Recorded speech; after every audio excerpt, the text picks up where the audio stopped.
Chapter 6 Pig and Pepper. For a minute or two, she stood looking at the house and wondering what to do next, when suddenly a footman in livery came running out of the wood. She considered him to be a footman because he was in livery. Otherwise, judging by his face only, she would have called him a fish, and rapped loudly at the door with his knuckles. It was opened by another footman in livery, with a round face and large eyes like a frog. And both footmen, Alice noticed, had powdered hair that curled all over their heads. She felt very curious to know what it was all about, and crept a little way out of the wood to listen. The fish footman began by producing from under his arm a great letter, nearly as large as himself, and this he handed over to the other, saying in a solemn tone, "For the Duchess, an invitation from the Queen to play croquet." The frog footman repeated in the same solemn tone, only changing the orders of the words a little. "From the Queen, an invitation for the Duchess to play croquet." Then they both bowed low, and their curls got entangled together. Alice laughed so much at this that she had to run back into the wood for fear of their hearing her, and when she next peeped out, the fish footman was gone, and the other was sitting on the ground near the door, staring stupidly up into the sky. Alice went timidly up to the door and knocked. "There's no sort of use in knocking," said the footman, "and that for two reasons. First, because I'm on the same side of the door as you are. Secondly, because they're making such a noise inside, no one could possibly hear you." And certainly there was a most extraordinary noise going on within. A constant howling and sneezing, and every now and then a great crash, as if a dish or kettle had been broken to pieces. "Please then," said Alice, "how am I to get in?" "There might be some sense in your knocking," the footman went on without attending to her, "if we had the door between us. For instance, if you were inside, you might knock, and I could let you out, you know." He was looking up into the sky all the time he was speaking, and this Alice thought decidedly uncivil. "But perhaps he can't help it," she said to herself. "His eyes are so very nearly at the top of his head. But at any rate, he might answer questions. How am I to get in?" she repeated aloud. "I shall sit here," the footman remarked, "till tomorrow." At this moment, the door of the house opened, and a large plate came skimming out, straight at the footman's head. It just grazed his nose and broke to pieces against one of the trees behind him. "Or next day, maybe," the footman continued in the same tone, exactly as if nothing happened. "How am I to get in?" asked Alice again in a louder tone. "Are you to get in at all?" said the footman. "That's the first question, you know." It was, no doubt, only Alice did not like to be told so.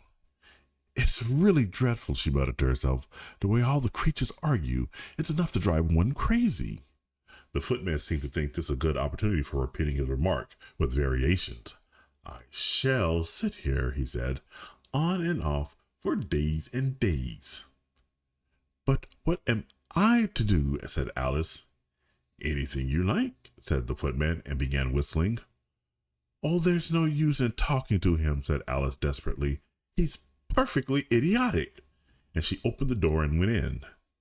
The door led right into a large kitchen, which was full of smoke from one end to the other. The Duchess was sitting on a three-legged stool in the middle, nursing a baby. The cook was leaning over the fire, stirring a large cauldron which seemed to be full of soup.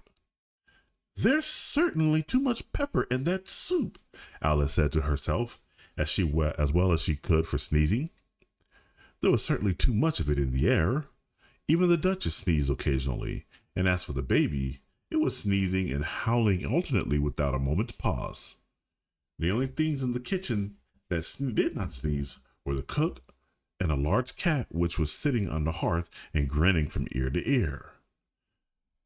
"Please, would you tell me," said Alice a little timidly, for she was not quite sure whether it was good manners for her to speak first, "why your cat grins like that?" "It's a Cheshire cat," said the Duchess, "and that's why. Pig." She said the last word with such sudden violence that Alice quite jumped, but she saw in another moment that it was addressed to the baby and not to her, so she took courage and went on again. "I didn't know that Cheshire cats always grinned. In fact, I didn't know that cats could grin. They all can, said the Duchess, and most of them do. I don't know of any that do, Alice said very politely, feeling quite pleased to have gotten to a conversation. You don't know much, said the Duchess, and that's a fact. Alice did not at all like the tone of this remark, and though it would be as well to introduce some other subject of conversation. While she was trying to fix on one, the cook took the cauldron of soup off the fire and at once set to work throwing back everything within her reach at the Duchess and the baby. The fire irons came first, then followed a shower of saucepans, plates, and dishes. The Duchess took no notice of them even when they hit her, and the baby was howling so much already that it was quite impossible to say whether the blows hurt it or not. Oh, please mind what you're doing, cried Alice, jumping up and down in an agony of terror.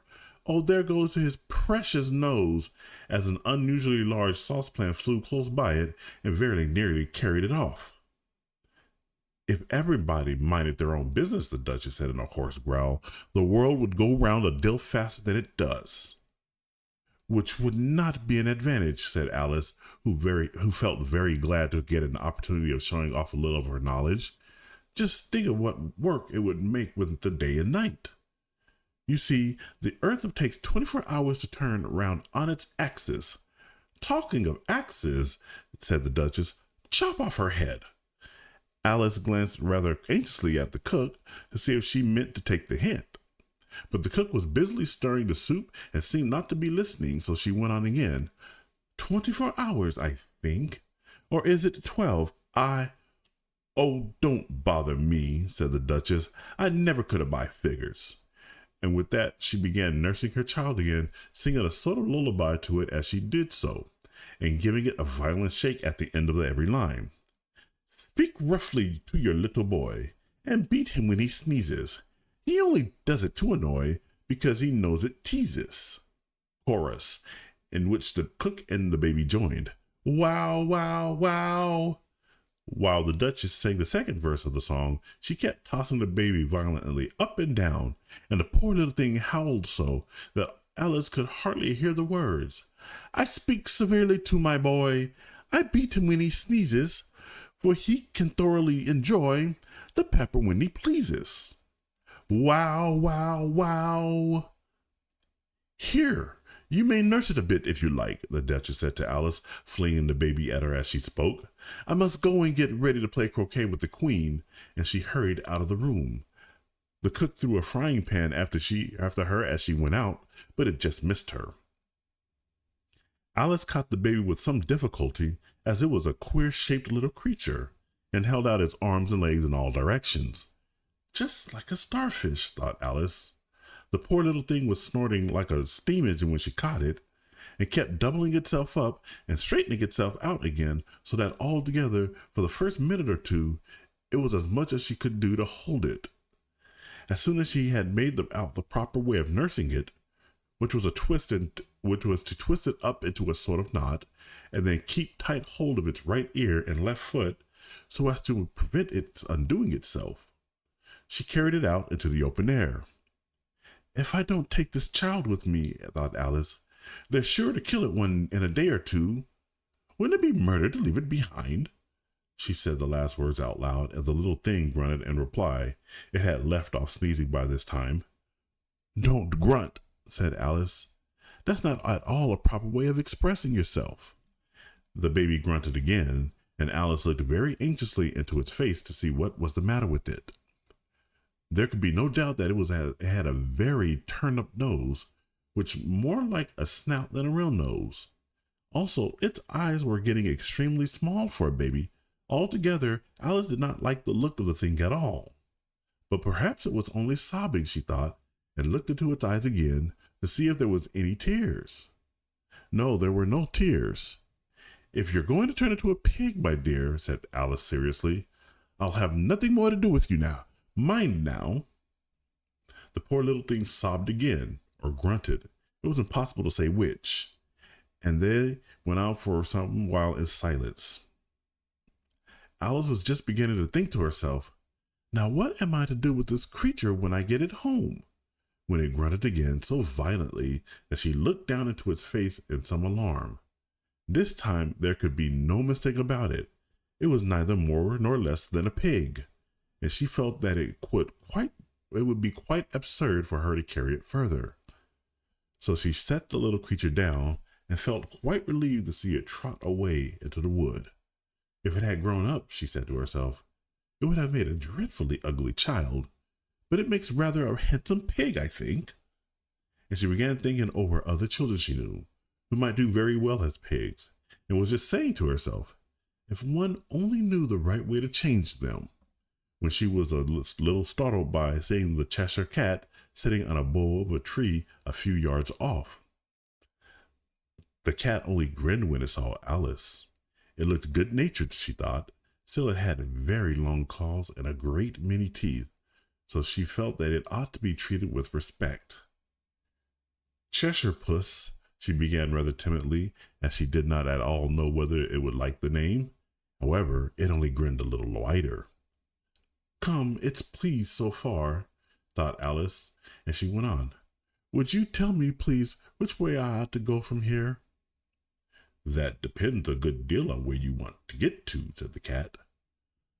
I don't much care where, said Alice. Then it doesn't matter which way you go, said the cat. So long as I get somewhere, Alice added as an explanation. Oh, you're sure to do that, said the cat, if you only walk long enough. Alice felt that this could not be denied, so she tried another question. What sort of people live about here? In that direction, the cat said, waving its bright paw around, lives a hatter, and in that direction, waving the other paw, lives a March hare. Visit either you like. They're both mad.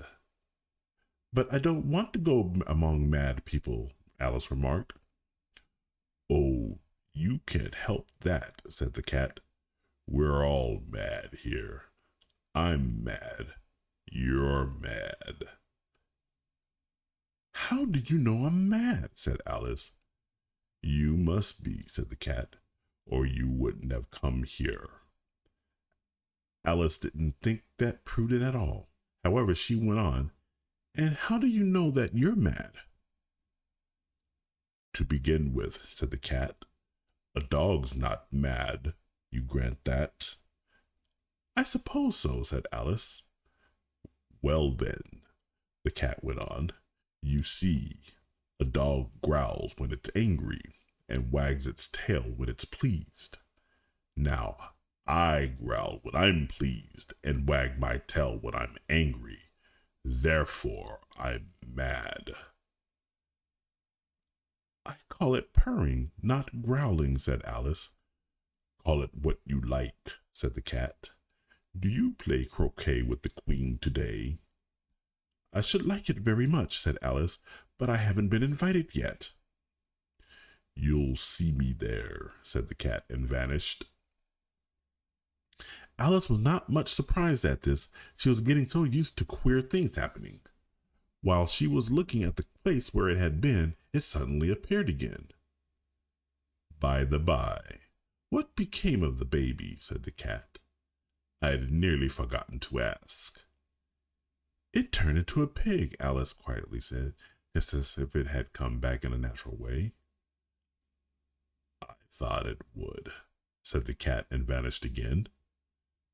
Alice waited a little, half expecting to see it again, but it did not appear, and after a minute or two, she walked on in the direction in which the March hare was said to live. I've seen hatters before, she said to herself. The March hare will be much the most interesting, and perhaps as this is May, it won't be raving mad, at least not so mad as it was in March. As she said this, she looked up, and there was the cat again, sitting on a branch of a tree. Did you say pig or fig? Said the cat. I said pig, replied Alice, and I wish you wouldn't keep appearing and vanishing so suddenly. You make one quite giddy.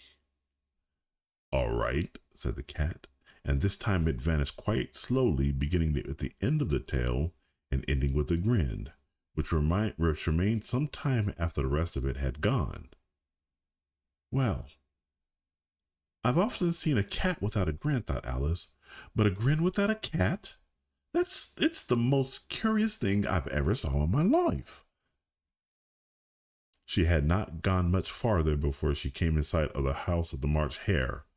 She thought it must be the right house, because the chimneys were shaped like ears and the roof was thatched with fur. It was so large a house that she did not like to go nearer till she had nibbled somewhere of the left-hand bit of mushroom and raised herself to about 2 feet high. Even then, she walked up towards it rather timidly, saying to herself, "Suppose should be raving mad after all. I almost wish I had gone to see the Hatter instead."